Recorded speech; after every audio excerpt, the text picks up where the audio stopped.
What happened is that I'm a widow. I have three kids. So things were not working good for me. The house I went to, the man told me that I will be sleeping with dog. He said dog will be making love with me. Wow. And I said no, that I'm a Christian, that I can't do such thing. So they locked me in a room. I started shouting, praying to God, banging at the door. I started shouting. I said, why are you shouting? Are you crazy? I said, I'm not crazy. How can you tell me that I should be sleeping with a dog will be making love with me? That I can't do that. I'm a child of God. In fact, they beat a lot of me. They beat me. 4 men, they beat me. They raped me. 4 of them, they raped me. I started crying, shouting. They raped me for almost a month. So when it was a bad experience.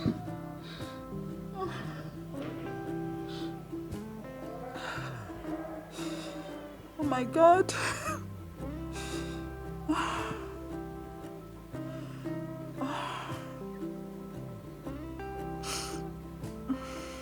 So, as I was saying,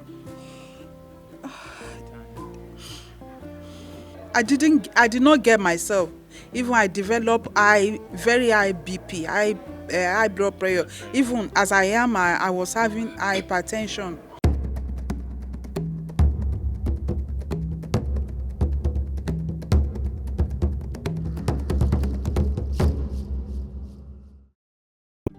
This 46-year-old mother of 3 beautiful children was asked to sleep with dogs by a trafficker who lured her to Lebanon instead of Canada, which he had initially promised to take her to.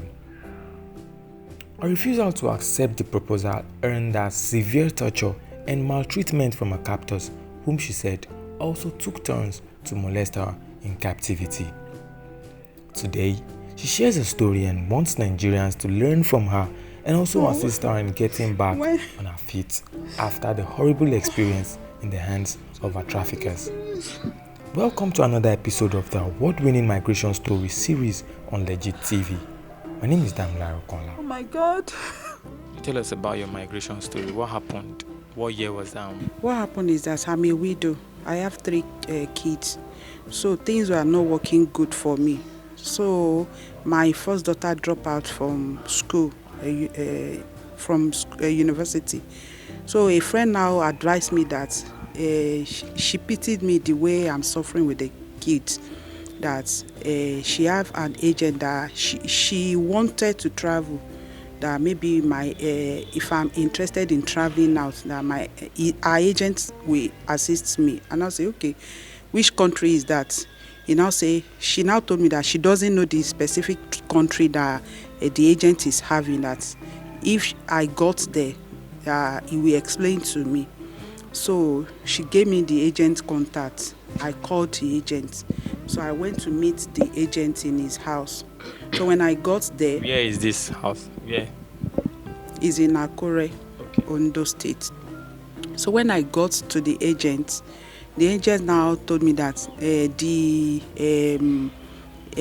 country that available now is Canada, that I will have to give him 1.2 million. And I was like, I'm a widow and I've not been working since my husband died. There's no way I can see 1.2 million. And I say, okay, I should go and find any amount that I should give it to him, that when I get to Canada, I will be paying him back. And I say, okay, no problem. So I run around, I borrowed money, I sold what I can sold. I shall give him 500,000. So he now did the visa for me, that his money remaining 700,000. I said, no problem. So with excitement, I did not check my visa. It was the day I was going. When I got to the airport, I just, let me check this my visa to know the specific place that I'm going to. So when I checked the visa, and I found that it is Lebanon visa I did for me. I was crazy. I called him, his line was not going. But I look at my bag, that even if I go back, there is nothing I'm going to meet at home. I've sold everything I have. So I have nothing to do than to go to the Lebanon. So when I got to the Lebanon, I was working like a slave. They turned me to slave. They sold me. The house I went to, the house I first went to, the man told me that I would be sleeping with dog, and I'll say no, God forbid. Sleeping with dogs. With dog. So I now Like say you'll be sleeping in the same place as dogs, no, or dog will, he said dog will be making love with me. wow. And I said no, that I'm a Christian, that I can't do such thing.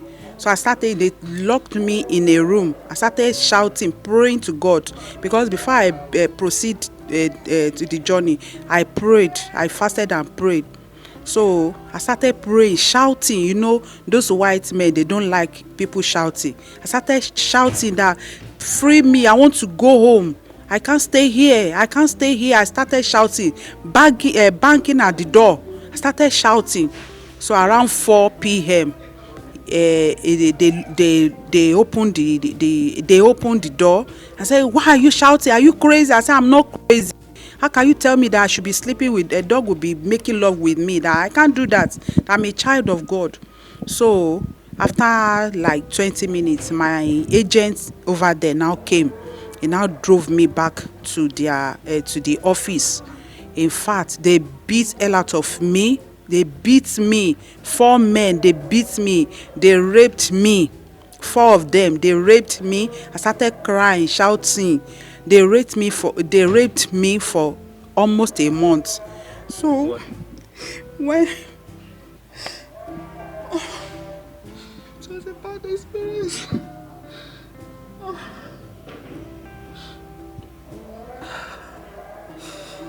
Oh my God.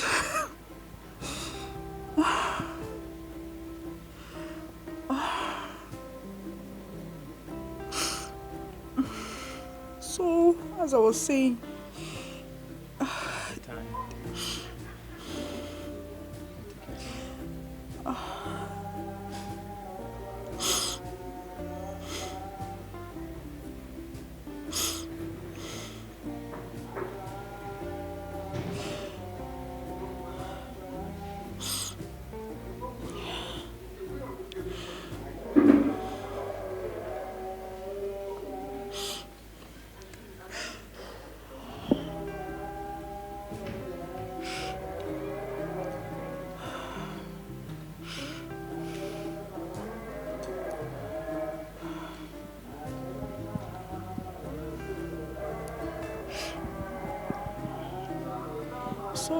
along the line, a woman came to buy me. She bought me. I did not hear their language, but all they were saying, I know that the woman wanted to buy me. She paid the agent. The woman now took me to her house. So when I got there, it was a terrible thing for me. I worked like a slave. I would not eat. She would not give me food. She collected my phone. She collected my passport. She collected everything I had. So I did not get myself. Even I developed very high BP, high blood pressure. Even as I am, I was having hypertension. It was just God that is sustaining me. So I was sick, very, very sick. My chest, my back. If you see me when I was there, you think that maybe I'm an HIV, what is it called, patient. So along the line, when I could not take it again, I was in a group then. So I heard how people are saying how they ran out of their madam house. So this faithful day, before that faithful day, I started praying to God that God, see me, I'm a widow and I have children over there to go and take care. I came here to come and take care of my children so that I can have money to take care of my children, but there's no money, there's nothing at all. I came for a green pasture, but I eventually found a black pasture. I started praying to God. So this faithful day, I just sum up my courage that I'm going to leave this house today. Meanwhile, if they want to go and sleep, they will lock the door and keep the key inside. But that day, they forgot to take the key inside. So I just went out. I don't have 1 naira with me. I don't have any money with me. Shall be praying. I started praying. So when I got to the junction, I met a man. I now told him, when the man saw me, he said, Madam Aram. That means, Madam is not good. Madam Aram. Madam, Aram. So because I can't hear their language. I did not hear their language. I started telling the man that, please, I'm going to Nigeria embassy. He did not understand what I was saying. So another man now came. He heard a little bit English, and now they spoke what's it called, Arabic to themselves. So the man, okay, madam, no good. I say, yes, madam, no good. Madam, sorry. I say, please, where's Nigeria embassy? Oh, Safara, Nigeria. I say, Mafi money. Sorry. He gave me money. He was the one that called a taxi for me that would take me to the Nigeria embassy. So he gave me money. He paid for the taxi. So the taxi collected the money and took me to Nigeria embassy. So Nigeria embassy, then NAPTIP now brought me home.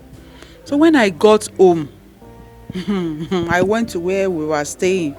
I could not meet my children. Where are my children? I started looking for my children. Eventually, I saw 2 of them.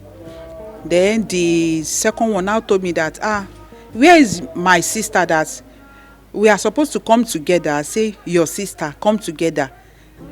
What are you telling me? And I said, she be the agent that took me to Canada, taking my her sister to Canada. That he said I called for her sister to come and meet me in Canada. Hey, I started crying that God, I did not go to Canada. Oh. This is my story. I now narrated the story to my second daughter. We started crying that, how will I find my daughter? I don't know where to find her. I went to the place that man was staying. He has moved out of the place. I checked his Facebook account. He's no more using the account. I started crying. Went to mountain. I started going from one program to another for me to look for my daughter. So when my daughter came home, eventually after every prayer that I did, when she now came home, eventually around June, she came with pregnancy. So my daughter came back alive with pregnancy. She told me that the agent lied to her again, that I say she should come and meet me in Canada, of which my daughter found herself in Libya. Sure, you understand? So I beg everybody to help me. The pregnancy now, there's no father, there's no nothing to take care of the pregnancy and the girl. She have not started going for antenatal. Please, I beg Nigeria to help me so that I can take good care of my daughter, so that she can deliver safely. We have not buy ordinary pain. How do you now cope? Where do you stay? Since you said you don't even particularly have a place. I don't have a specific place that I'm sleeping. Now, yesterday now, I went to sleep in my friend place in, what's it called? What's the name of this place? Where? In which place? In Ibadan. I'm presently in Ibadan. I went to sleep Akobo. No, is it Akobo? Just somewhere in Ibadan. Somewhere in Ibadan. And she traveled this morning, so I have to go and sleep in another place now. Today, yes. Because, the place my daughter was staying with her friend, the place is it's not conducive for 3 or 4, so I can't stay here. So I used to sleep in my friend's place. How about your other 2 children? They are with my pastor. So you've not been sleeping in a particular place? You've been moving? No, I've been moving around. If you go inside now, you see my bag in this place. You brought your bag with your things? With my things here. So if I want to go to somewhere, I will just take maybe like 2 clothes go. So if that one dirty, I will wash them. If I need anything, I will come back to take another one.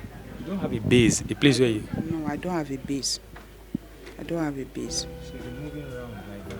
Yes, yes. Since you came back. Yes, I've been moving around. When I came back, I stay at a challenge. I have a friend in challenge, but they thought I came back from abroad, thought I have money. So when they say that there's nothing on me, they started giving me attitude. So I left there, go to another place. So that is how I've been. What are your relations? Have you reached out to any of them? Maybe. I don't have anybody. I don't have mother. I don't have father. I don't have siblings. They all died. It's only me that left. I don't have anybody. But I have a family. You know, I can't go to my family. You understand? I can't go. I can't go to my family. Everybody died at the same time? Not the same time. One after the other. They died one after the other. But the last one we lost, the last one, before I came to Nigeria this year, he died. What were you doing before you went to Lebanon? Yes. What happened is that I have a medicine store. So I sold medicine store, medicine and supermarket. So I sold everything. I sold all the drugs. I sold everything I have. I told you initially that I sold everything I have. From the store you were running then? I sold it. Even my freezer, everything in the shop, I sold it. Your children knew you were supposed to go to Canada, the three of them? Yes, they knew I was supposed to go to Canada. So you've returned. When did you return? When did you go and when did you return? How long did you spend there? I spent just 7 months. I went, when was that? I went last year, February.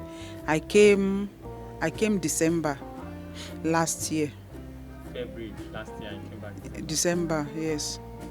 Since you returned now, what have you been doing precisely? I've not been doing anything. I'm trying.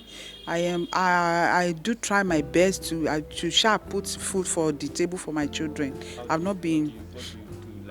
I will help. I used to help people to wash clothes. Then some people in my street that knew that I'm a nurse, I'm a medicine seller. They will tell me that they have malaria or this and that. I will go to this to the chemist, to pharmacy. I'll collect money from them. Go to the yes. So I'll buy drug for them. The little one that come out from it, I will use it to put food on the table for my children. So that's what I've been managing. This agent, where did you meet him from? How did you get to know him? Is it through that your friend? Yes, I got him through that my friend. But presently that my friend is now she's in Saudi Arabia now. You've not told her, your friend, everything that happened to you? I told her, but the number I used to speak with her, she's no more using the number again, the Nigerian number. I learned she was using Saudi Arabia line now. Anything else you want to say about? Nothing. I don't have any other thing. All I can say is that for people to help me so that I can take care of my children. So how old are they, the three of them? My first daughter is 24, the second one is 19, and the third one is 7 years old. How many years ago did you lose your husband? How many years ago did you lose your husband? I lost him about 5 years ago. Yes, very, very, very young.